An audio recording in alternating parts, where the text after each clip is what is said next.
Mga estudyante sakay ng bangka hinampas ng malalaking alon habang papawi.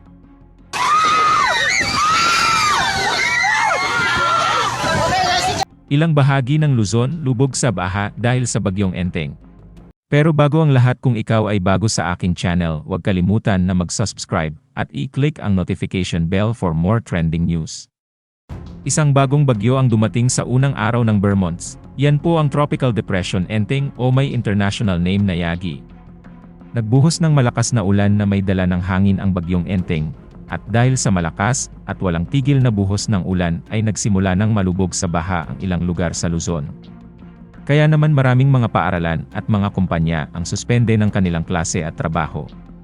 Pero isang nakakapangilabot na pangyayari ang naranasan ng mga estudyante sa Hagonoy, Bulacan. Mga estudyanteng pauwi mula sa kanilang paaralan sa Hagonoy, Bulacan ang hinampas ng naglalakihang alon habang nakasakay sa isang bangka.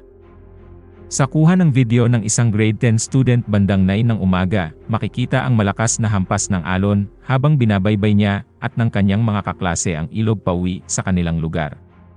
Kwento ng ina ng estudyante, nakatira kasi sila sa isla, kaya kinakailangang sumakay ng bangka ang mga bata makauwi lang galing sa kanilang paaralan. Tila huli na nang ideklara ng kanilang paaralan ang pagkansela ng klase dahil sa bagyo. Marami ang nagalit dahil sa ginawa ng pamahalaan ng paaralan dahil nilagay nila sa peligro ang mga buhay ng mga bata, samantala